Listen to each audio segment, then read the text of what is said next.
Hello guys, it's journalist Samuel Brand. Welcome back to my YouTube channel. Now, here's breaking news. United States President Joe Biden ended his re-election campaign on Sunday after fellow Democrats lost faith in his mental acuity and ability to beat Donald Trump while endorsing Vice President Kamala Harris to replace him as the party's candidate. Biden, who is 81 in a post on X, said he will remain in his role as a president and commander-in-chief until his term ends in January 2025 and will address the nation this week. I quote, "It has been the greatest honor of my life to serve as your president, and while it has been my intention to seek re-election, I believe it is the best interest of my party and the country for me to stand down and to focus solely on fulfilling my duties as president for the remainder of my term." End of quote. Biden wrote. His initial statement had not included an endorsement of Harris, but he followed up a few minutes later with an expression of support. Harris, who is age 59, will become the first black woman to run at the top of a major party ticket in the country's history. It was unclear whether other senior Democrats will challenge Harris for the party's nomination. She was widely seen as the pick for many party officials, or whether the party itself will choose to open the field for nominations. Biden's announcement follows a wave of public and private pressure from Democratic lawmakers and party officials to quit the race after his shockingly poor performance in a June 27th televised debate last month against Republican rival Trump, who is age 78. Biden's failure at times to complete clear sentences took the public spotlight away from Trump's performance, in which he made a string of false statements and trained it instead on questions surrounding Biden's fitness for another 4-year term. Days later, he raised fresh concerns in an interview, shrugging off Democrats' worries and a widening gap in opinion polls, and saying he would be fine losing to Trump if he knew it gave it my all. His gaffes at the NATO summit, invoking Russian President Vladimir Putin's name when he meant Ukraine President Volodymyr Zelensky, and calling Harris Vice President Trump for further stoked anxieties.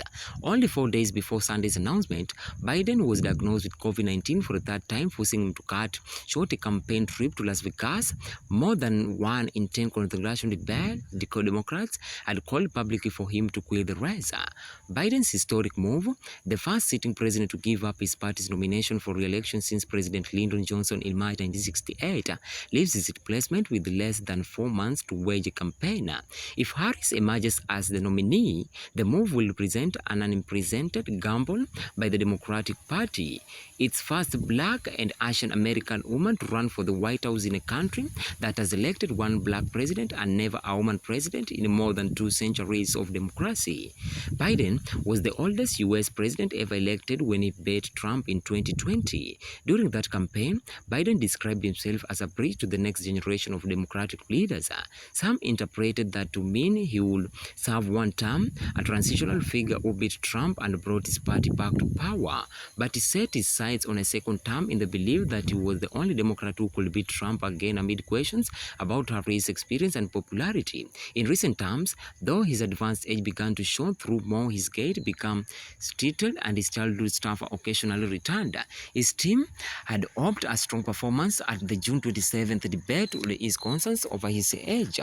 It did the opposite. A Reuters Ipsos poll after the debate showed that about 40% of Democrats thought he should quit the race. Donors began a revolt and supporters of Harris began to coalesce around her. Top Democrats, including former House of Representatives Speaker Nancy Pelosi, a long-time ally, told Biden he cannot win the election. Biden initially resisted pressure to step aside. He held damage control calls and meetings with lawmakers and state governors and sat for rare television interviews. But it was not enough. Polls showed Trump's lead in key battlegrounds, states widening, and Democrats began to fear a wipeout in the House and Senate. On July 17th, California's Republican Adam Schiff called on him to exit the race.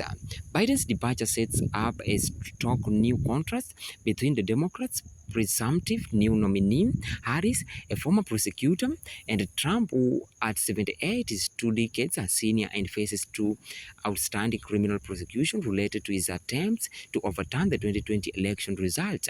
He is due to be sentenced in New York in September on a conviction for trying to cover up a hush money payment to a porn star. Thanks for watching, and don't forget to subscribe to my YouTube channel for more news updates.